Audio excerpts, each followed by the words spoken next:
Muy buenas noches. Ya estamos otra vez aquí, como todos los viernes, en otro programa de Viaje a lo Paranormal. ¿Y por qué iniciamos con los tambores? Mejor dicho, con tambores de guerra. Porque el día de hoy tenemos un tema muy interesante. Vamos a hablar de los fantasmas de la guerra. No nos vamos a enfocar tanto en la Primera, Segunda Guerra Mundial, así como en las guerras civiles y en las apariciones que ha habido en estos campos, que después de mucho tiempo siguen todavía teniendo batallas noche tras noche o después de cada aniversario. Vamos a dar algunos datos curiosos que encontramos en la semana y esperemos les guste. Aquí estamos en Viaje a lo Paranormal y vamos a presentarnos. Ujú. Las damas, Rip. Ok, muy buenas noches a todos. Un gusto estar aquí de nuevo con ustedes. Y sí, es muy muy buen tema. Los datos, sobre todo, ¿no? Curiosos que han pasado sobre este tipo de situaciones de guerras del pasado, los fantasmas que quedan, las cosas que son, pues sí, de cierta manera paranormales. Y sí, como dices, muy, muy interesante y muchas gracias. Espero que nos comenten y que nos escriban, que nos escuchen. Muchas gracias. Sí. Ustedes hacen este programa. Muchas gracias. Yo soy Noel Ayama y comenzamos.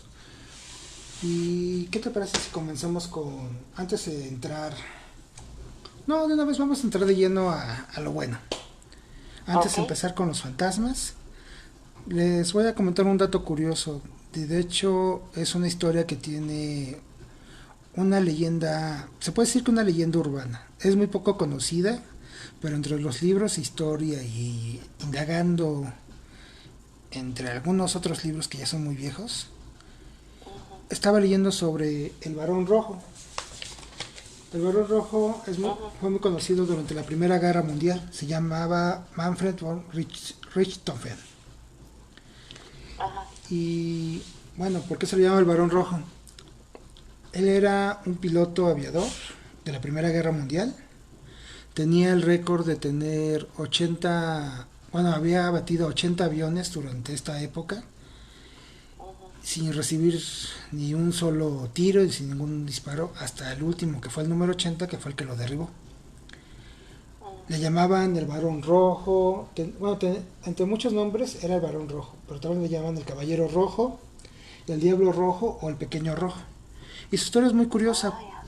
porque dicen Ajá. que cuando él empezó, pues de hecho no estaba destinado a ser piloto aviador. Se subió a un avión por la curiosidad de saber qué se sentía y que él quería sentir la adrenalina de estar arriba de un avión. Dice la leyenda Ah, que se subió, dio unas cuantas vueltas de práctica, porque de hecho era de infantería esta persona. Y se bajó uh-huh. y su primer comentario fue, bueno, pues no es cosa del otro mundo, o sea, es algo muy común. Ya hasta ahí quedó. Claro. Conforme pasó el tiempo, Ajá. empezó a ser copiloto de otra persona y como eran biplanos, no sé si sea Sí. el nombre correcto, que eran aviones que ocupaban nada más dos espacios, pues él siempre iba de acompañante o de artillero. Uh-huh. Fue mucho tiempo artillero hasta que por fin le dieron su propio avión. La leyenda del Barón Rojo empezó porque al momento de darle su avión número 8, creo, Ajá. le dieron un avión en el cual él pintó las alas de color rojo. Todos sus compañeros decían, bueno, ¿para qué las pintas de rojo? ¿Qué no ves que así eres un blanco más fácil? Claro. Sí, él decía, no, de hecho yo quiero que sea rojo, quiero que me vean y que teman cuando me vean. Era una forma Ah, de amedrentar a sus ajá. enemigos. Entonces, al principio pintó bueno, las alas de su avión de color rojo.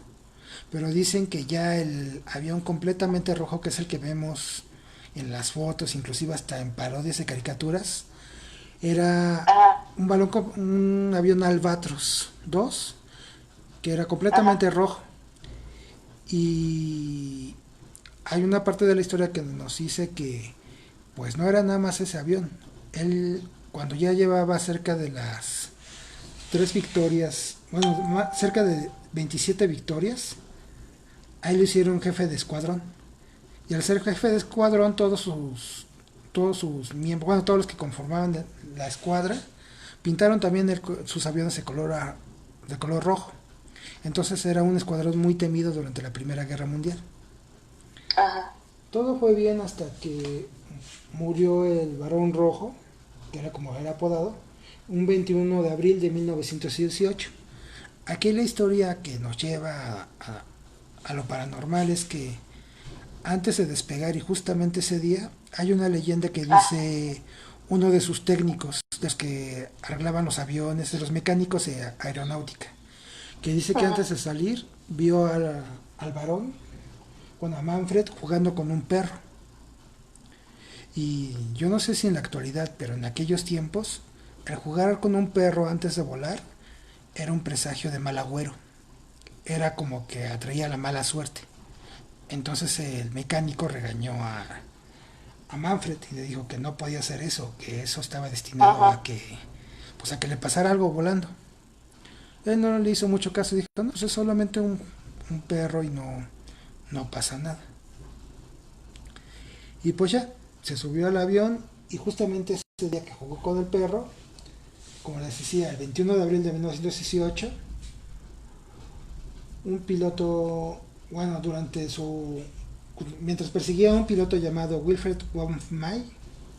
fue herido en su avión justamente en el pecho. Dice la leyenda que todavía alcanzó a descender, a aterrizar el avión e inmediatamente murió. Lo Ujú. curioso de esta historia es que ese rumor que dicen de la mala suerte de jugar con el perro antes de volar, pues se cumplió. O Ujú. sea, lo había dicho desde que el mecánico le comentó que pues no podía hacer eso. Pero es muy Ajá. curioso, y era lo que decíamos, que este varón, o sea, un avión rojo surcando los cielos, aparte de que da miedo, pues sí es un blanco muy fácil. Pero a él no le lograron dar ni un solo tiro durante esas 80 incursiones que estuvo en el aire. Y así fue como murió el varón rojo. Que lo hemos Ujú. visto en caricaturas. Bueno, yo lo he visto más en caricaturas Sí, sí, sí. que en otro lugar. Pero esa es la historia de esta persona. ¿Cómo ves?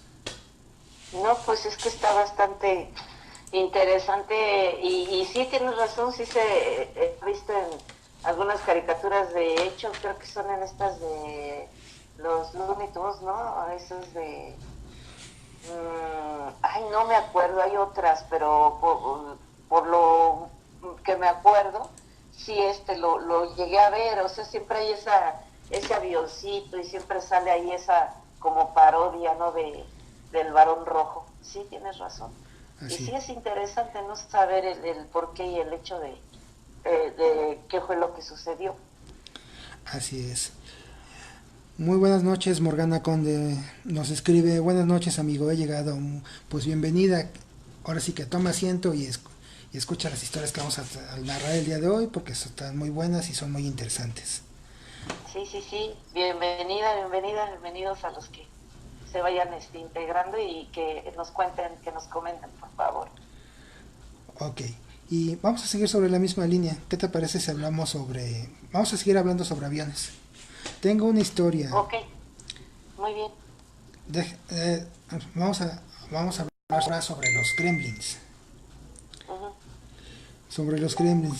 De hecho, dicen que los gremlins fueron vistos en la Segunda Guerra Mundial, que fue donde está la mayor parte de las historias, que los relatan como pequeñas criaturas Ujú. que causan desperfectos, no solamente en aviones, sino también descomponían tanques, autos.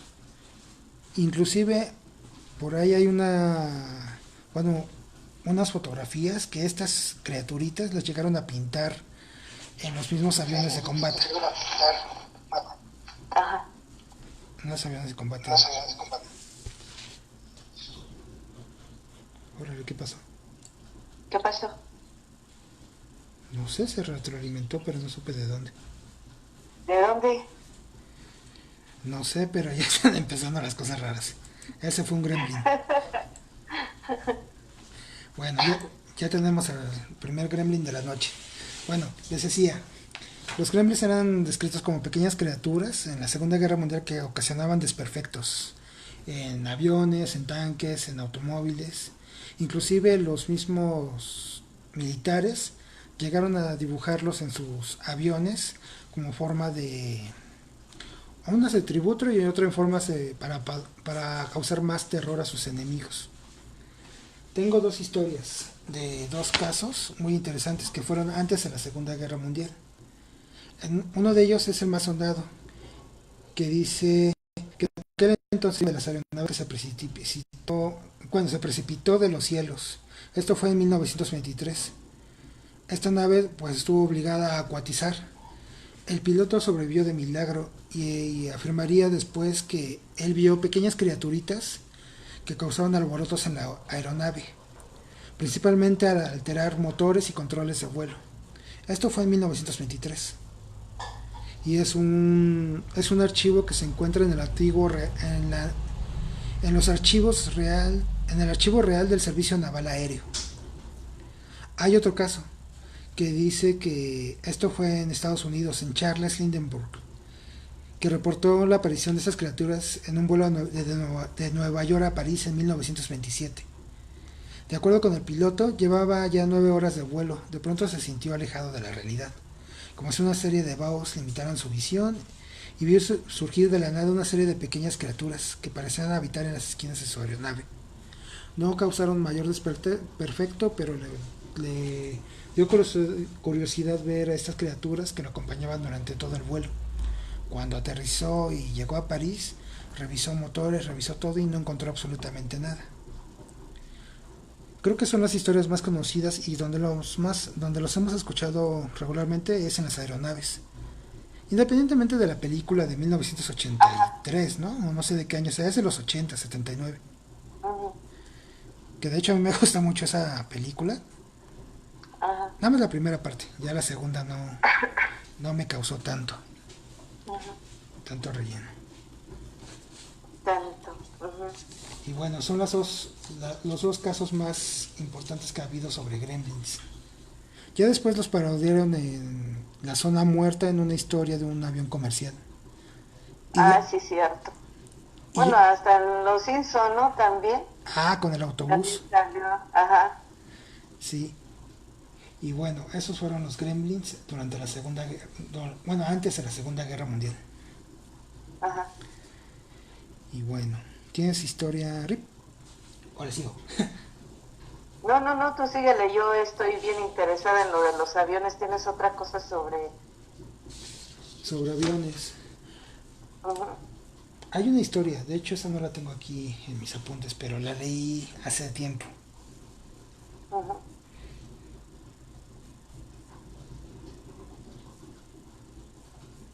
Ok, ¿qué te parece si les digo algo en lo que ¿Ah? la encuentras?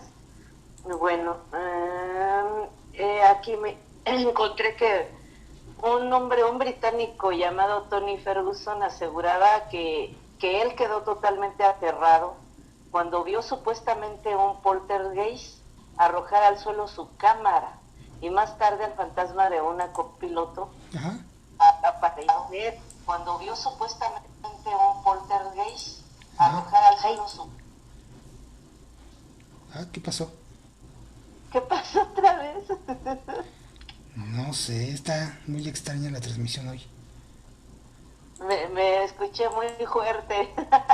Me espanté yo misma. Háganme el favor. Y bueno, la cosa aquí es de que apareció ese copiloto en la cabina de un avión de la Segunda Guerra Mundial, exhibido. Imagínate, o sea, estaba siendo exhibido el avión.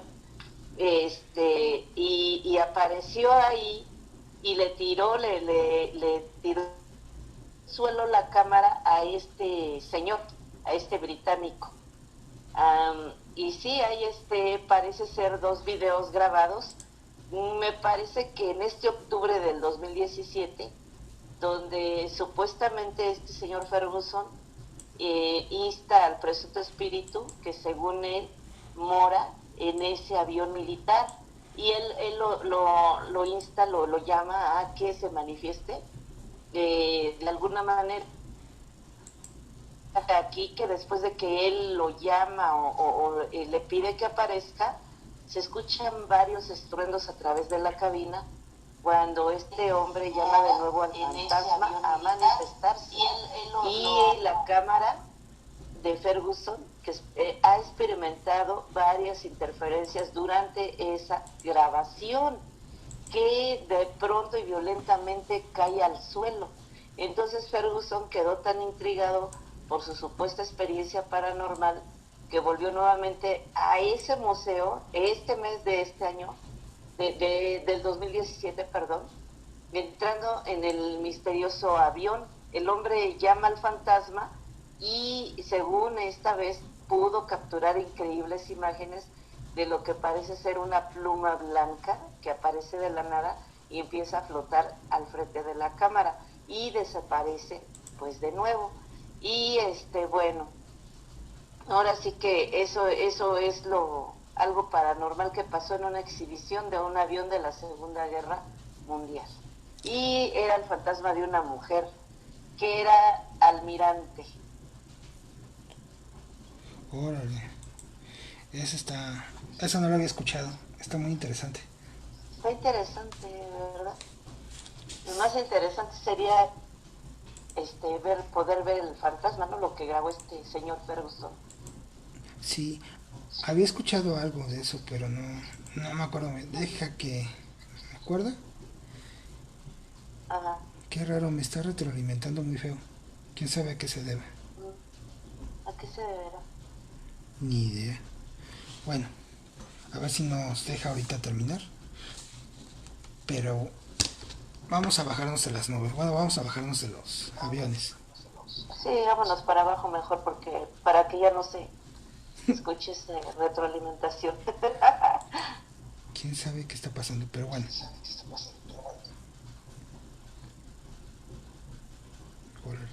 Bueno, ahí va la otra. A ver, déjame ver qué está pasando. Ok. Mm,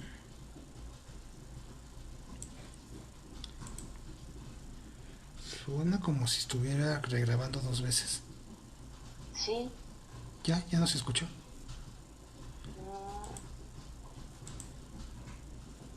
Qué raro. Bueno, seguimos. ok.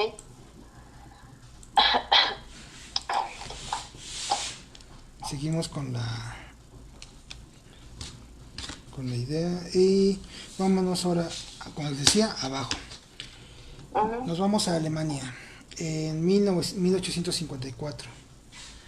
Dice el gobierno de Westfalia de Alemania, esto es en Alemania, Uh-huh. que hay 50 declaraciones guardadas en este pueblo, de testigos de una batalla fantasma, la cual había ocurrido el 22 de enero de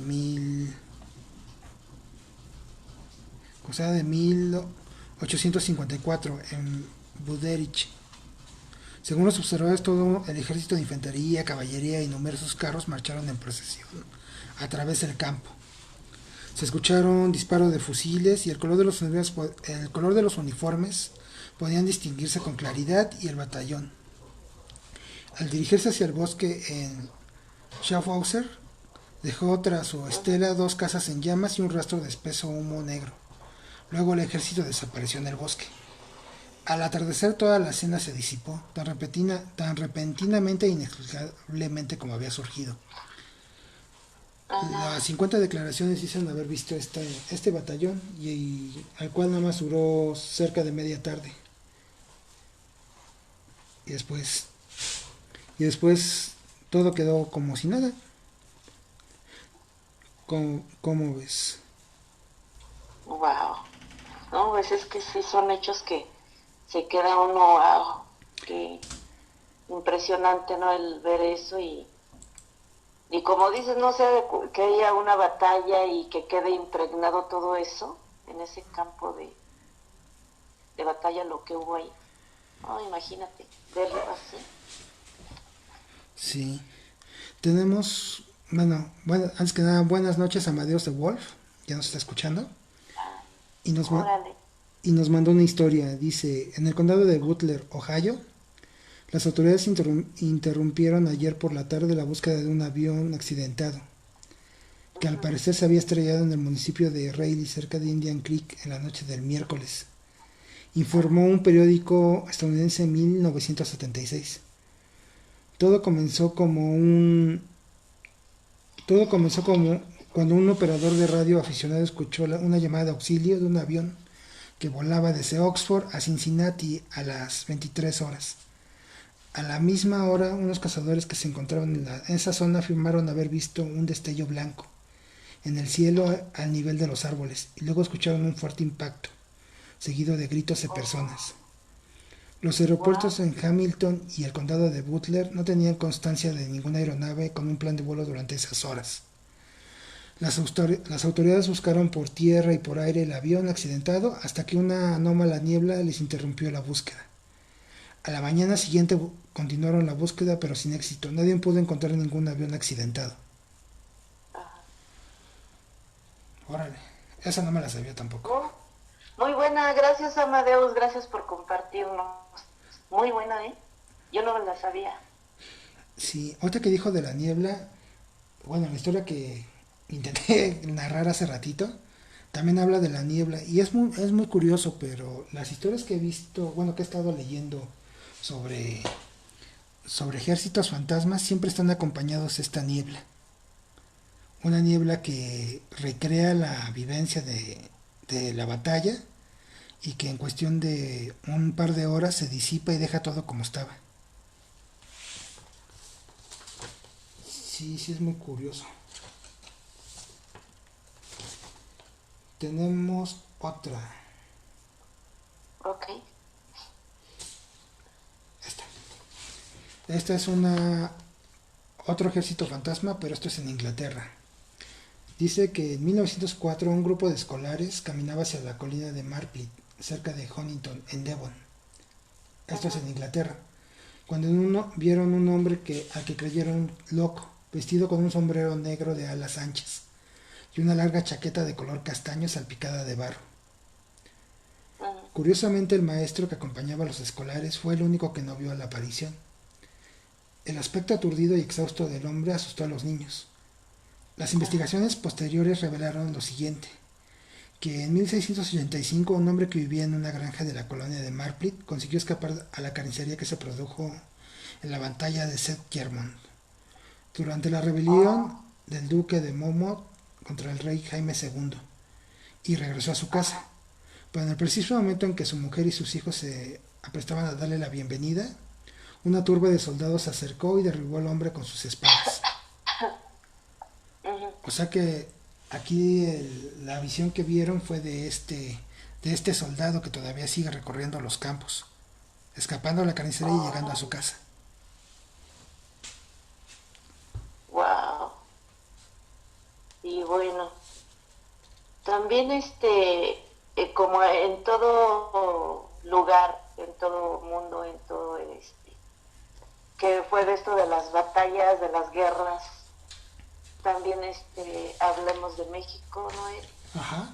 Ahora sí que un territorio tan grande como ¿verdad? Que igual fue el levantamiento de pues muchas cosas, ¿no? Que sucedieron, que acontecieron al norte, al centro y sur del país, que llegaban a caballo, los revolucionarios y tantas cosas que fueron pasando que obviamente que así se crearon también los mitos y las leyendas en las haciendas que pues eran saqueadas por bandidos, de caudillos, que etcétera, ¿no? Hicieron cambiar muchas cosas. Ahora sí que hay muchas historias también de algunas tropas de revolucionarios que escondían fortunas en terrenos, y eran pues sitios donde tal vez terminando la guerra pues podían ir y recoger todo aquel botín, ¿no? De joyas, de dinero, oro y todo esto, ¿no? Pero pues obviamente que cuando ya pasaba todo aquello, algunos que terminaban muertos, los que sí regresaban al lugar, ya pasando algún tiempo, tratando de encontrar aquel tesoro, pues simplemente ¿cómo se puede decir? Espantados del lugar con aquellos que enterraron aquel botín, ¿no? Los dueños de aquel botín, que fueron aquellos caudillos.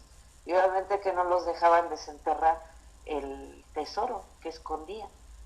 Así, Así es que también se daba mucho, ¿no? así es, de hecho, hay muchas historias de que varios hacendados, con tal de que no les robaran todo, los zapatistas, los caudillos y todos los que estaban en la época Uh-huh. revolucionaria, tiene razón, era lo que hacían, escondían todas sus pertenencias y llevaban a Uh-huh. todos sus, bueno, ahora sí que a todos sus empleados, enterraban el botín y mataban a los empleados y los enterraban en el mismo lugar, Sí, sí, para evitar exacto, también, para evitar también que ellos mismos dijeran dónde estaban enterradas todas sus cosas, con exactamente. la esperanza de que acabando todo regresaban por el botín. De hecho, hay bastantes tesoros que aún no se han encontrado, porque los Uh-huh. dueños de esos botines acabaron muertos bueno, en estos enfrentamientos. Uh-huh. De hecho, es curioso, pero en San Luis Potosí, Sí. bueno, es la tierra originaria de mi papá. Uh-huh. Y allá, pues, hay una historia, y de hecho es una historia de mi familia. Ajá. Mi bisabuela, yo alcancé a ver todavía a mi bisabuela, de hecho mi bisabuela era de las, ¿cómo se les llama? Rieleras, de las que todavía iban junto con el tren. Cuando pasó lo de la Ah, revolución, ya. ella era una niña. Ella Ajá. cuenta, jura y perjura que en el terreno donde están mis abuelos hay ollas de barro de plata, con plata. Wow. Y ese terreno ha pertenecido a mi familia durante pues ya un largo tiempo. De hecho, mi abuelo Ajá. tiene bastantes parcelas porque ha sido, bueno, cuando fue lo de Zapata, que decían, bueno, si quieres, si tienen bueno, quien quiera tierra que la trabaje, que era su dicho, Sí. pues a muchos de los que estuvieron en la guerra o muchos de los que fueron campesinos, pues tuvieron extensiones de tierra que se registraron a nombre de ellos. Pues mi Ujú. abuelo y mis bisabuelos tienen parte de esas tierras también, allá en San Luis Potosí. Y donde fundaron la casa, pues es un cerro. Lo curioso de este cerro es que es un cerro, bueno, San Luis Potosí de por sí es una zona minera. Hay mucho metal ahí. Ajá. Así que buscarlos con un detector es casi imposible. Se los digo por experiencia porque mis hermanos, mis primos y yo Ajá. hicimos un hoyo para meter un borrego en barbacoa Sí. y nos tardamos todo un día en hacer el triste hoyo porque pegábamos con la barreta y solamente sacaban chispas porque era puro metal lo que estaba Wow. adentro. O sea que el que encuentre, ahora sí que el que haya podido alguien enterrar algo ahí es casi imposible. Pero lo, Ujú. pero lo interesante de la historia es que cuando hicimos ese hoyo, todos los vecinos luego fueron a ver si habíamos encontrado algo. Vaya. O sea, están a la expectativa de a ver qué se encuentra porque me imagino que han Ajá. encontrado en algún momento otras cosas. Y como les decía, mi bisabuela jura y perjuraba que en ese lugar hay plata. Y hasta el momento pues nadie la ha encontrado. Y honestamente yo no creo Ujú. que exista, pero la historia es buena. De hecho, es tan buena la historia que cuenta mi abuela que en varias ocasiones durante un tiempo veía la sombra de una persona que siempre bajaba y le decía dónde estaba enterrado. Ah, porque también hay una leyenda de los tesoros enterrados que dicen que solamente la persona indicada es la que la puede desenterrar. Que si tú vas y lo desentierras, lo único que vas a encontrar va a ser puro salitre. Vaya. Y bueno, tenemos mensajes, dice Elvia Cárdenas Aparicio. Hola, muy buenas noches, Elvia. Gracias por escucharnos. Buenas noches, gracias. Y Morgana Conde dice, interesante Amadeus, saludos. ¿Ya ves, Amadeus? Les gustó tu historia. Y bueno, ahora que me sé una historia. No tiene, bueno, sí tiene algo muy poquito de paranormal, pero espero que les guste. Ajá. Sucedió en Puebla durante uno de los ataques de la dichosa batalla que hubo ahí. Sí. Había un capitán mexicano que se llamaba, bueno, que se apellidaba Velázquez. No me acuerdo de su nombre porque es una historia ya muy vieja que llegué a leer en libros. Ujú. Decía que esta persona era una persona corpulenta, una persona muy fuerte y muy grande. Y era un capitán de, ahora sí que de la milicia que hubo aquí en México, por así decirlo, o sea, de campesinos, de gente normal que se alzó en armas en aquel entonces. Sí. Decían que querían entrar a una iglesia en la que estaban refugiados, creo que eran los franceses en ese entonces, disculpen, pero no me acuerdo muy bien. Pero de Ajá. hecho, la del 5 de mayo sí fue contra los franceses, según recuerdo. Sí. Entonces decían que estaban atrincherados y que no podían entrar. Entonces lo que hicieron fue pues traer los pocos cañones que tenían y disparar a la entrada de esta iglesia o esta hacienda donde estaban. Cuando recibieron el fuego de contraataque, pues destruyeron los cañones excepto uno. Ajá. Este cañón que no destruyeron tenía un defecto, le faltaba la coruña. ¿Qué es la coruña? La coruña es la base donde ponen el cañón, o sea, con las rueditas que tiene en la parte de abajo, a esa parte le llaman coruña. Pues como no tenía coruña y pues ya estaban a punto de ganarles, pero no había forma de cómo contraatacar el fuego, Ujú. el capitán les dijo a sus hombres que le amarraran el cañón en la espalda. Hicieron lo que les pidió y les amarraron el cañón y el capitán ahora sí que se apuntó él mismo hacia donde estaba el portón y pidió que dispararan el cañón. Lo dispararon 3 veces, pero los impactos del cañón eran muy fuertes y acabaron por destruirle la columna hasta el último cañonazo. Lograron Ajá. tirar la puerta y todos los milicianos acabaron sacando a todos estos franceses de este lugar. Ujú. Y esa es una historia un poquito oculta de Puebla, que dicen que pues desde entonces ese capitán le apodaban el capitán Coruña, porque sirvió de Coruña para un cañón que no tenía base. Ah, Esta persona llegó a vivir todavía cerca de 20 años más hasta su muerte, pero pues gracias a él se le agradece que parte bueno, de estos atacantes se hayan ido. Y es una ajá. historia muy oculta, de hecho es una historia que quedó así como que en el olvido. Y como tú decías, hay muchas historias que hay de la revolución, bueno, de sin fin de cosas que han pasado que están muy pocos conocidas. Por ejemplo, Sí. decían que Zapata, que ahora sí que todos sus seguidores, como eran Ujú. muy buenos jinetes, llegaban a lanzar las ametralladoras, cabalgando, Ajá. que tenían ahora sí que esa habilidad, o ya esa destreza para hacerlo. Que en pleno cabalgata podían lanzar las ametralladoras y desarmarlas. Inclusive hay una historia poco conocida también en Puebla de un ejército de animales, ¿De animales? sí, de animales, que estaban igual a punto de ser atacados y el capitán y las personas que estaban eran puros campesinos. Entonces lo que hizo el Ujú. capitán fue que con perros, vacas y bueyes hicieron una estampida para poder alejarlos, arriando a Ah, todos estos ya. animales.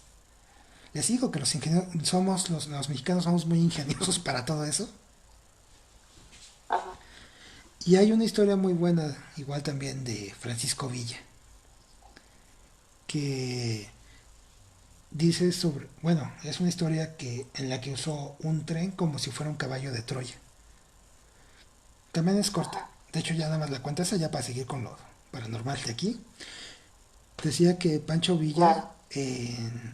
en un tren que iba hacia el norte, pues estaba ocupado por los estadounidenses y usaban ese tren Ujú. para transportar armas, municiones y víveres.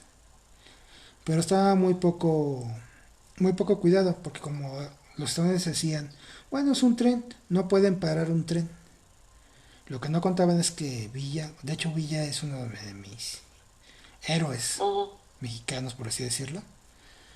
En una parada de estas en una parada que hizo el tren por víveres, logró arrestar al maquinista y a las guardias que estaban dentro del tren, que eran muy pocas. Lo que hizo fue que en la primera parada subió a los de su propio ejército y los disfrazó con los uniformes de los que había agarrado. Ah, Y a los que agarró los puso en los últimos vagones. Y cada vez que pasaba a uno de los puntos de control, se hacían pasar por ellos mismos, ya que los tenían descuidados, los amagaban y los seguían juntando en el tren. Así alcanzó a pasar cerca de 6 estaciones y dentro de esas ajá, estaciones logró capturar con solo 10 personas a más de 100 soldados americanos. wow. Y solamente a base de, ahora sí que a base del engaño. Mm, Era muy bueno. De hecho, hay muchas historias. A lo mejor en algún momento vamos a escuchar. Bueno, les voy a relatar varias de esas, que me sé bastantes, ujú, que son y ahora sé que son vivencias que pasaron aquí en México. ujú. Sí. ¿Tienes otra historia, Rick? Bueno, pues así como estamos hablando, ¿no? De varias batallas que han pasado, ¿no? Y como lo estás diciendo, hay algunas que pues son muy famosas, son muy conocidas, hay otras que pues simplemente alguno que otra persona se las sabe, como por ejemplo allá en la Marquesa, en el Estado de México, ya es que ahí fue una batalla también. No me parece, no me acuerdo muy bien, pero creo que fue la del Monte de las Cruces. Ajá. Ahí hubo una batalla donde, pues obviamente que hubo mucho muerto. Cuando pasa el tiempo, varias personas, y así como tú, como yo, como cualquiera que va por ahí a la Marquesa, a ver el bosque, el campo y todo eso, le sucedió a unas personas que fueron a, pues a pescar una trucha, a pasársela bonito ahí, ¿no? Y de pronto se anochece y cuentan que que a lo lejos vieron, escuchaban desde su carro, ahora sí se puede decir, camper, miles de caballos, y gente gritando, gente disparando, y salen ellos, ¿no? Alumbran con sus lámparas y todo esto, nada, nada, absolutamente nada. Entonces, pues ahí se cuenta mucho que se aparecen porque quedaron ahora sí que impregnada toda esa esencia de aquella batalla que sucedió en ese lugar. Y ve, lo tenemos cerquita nosotros, pero pues estaría bueno ir a investigar, ¿no crees? Sí. De hecho, en Pino Suárez también dicen que todavía se siguen viendo los fantasmas de danzantes, ¿no? Que, bueno, los de vigilancia los confunden con danzantes, pero en realidad ven que son los... Espérame, déjame decir, ver el término porque si no me va a regañar Mirna. Mexicas. Ah, sí, por favor, ten cuidado. Sí, porque si le digo que son aztecas, puta, no sabes cómo me va. No, mexicas. Sí, no, no. No, yo también ya tengo cuidado. Sí, ¿para qué quieres? Y sí, los mexicas. Un saludo a Mirna, donde estés. Saludos, Mirna. Dino, ¿sabes? Estar escuchando, de estar re a gusto con su concierto. Sí. Nada, pero mañana nos escucha. Bueno, Ujú. pero son mexicas. ¿Mexicas o mexicas? Mexicas. Bueno, ya después Ah, que nos corrija ella, ajá. que ella es la experta en eso. Bueno, Sí. pues en Pino Suárez dicen que todavía se alcanzan a ver y que llegan a verlos a altas horas de la noche. De hecho, en la... ¿Cómo se llama? En el monolito que tienen en medio, que parece casco, no sé cómo se llame, que parece una piedra de sacrificios, ahí es donde los han visto. También en... Donde lo han visto también es en la Plaza de las Tres Culturas, ¿no? De hecho ahí está tan fuerte con lo del 68 que, Sí. bueno, yo he escuchado de personas que han estado ahí que cada vez que se acerca la fecha se escuchan un buen de gritos y que curiosamente regular en esas fechas llueve, como en aquella ocasión. pero que se escuchan gritos, se escuchan llantos, se escucha el aire bien pesado y más cuando se acerca la fecha. Ajá. De hecho, la semana pasada nos estaba comentando Mirna, ¿no? Que ahora con lo de Nagasaki bueno, que cumplió aniversario, que tuvo un aniversario, que han Ujú. visto bastantes personas, fantasmas que han visitado el lugar, pero oleadas de fantasmas, que cuando se acercan a la fecha en la que cayó la bomba, los ven con trajes típicos de la época, ahora sí Ujú. que deambulando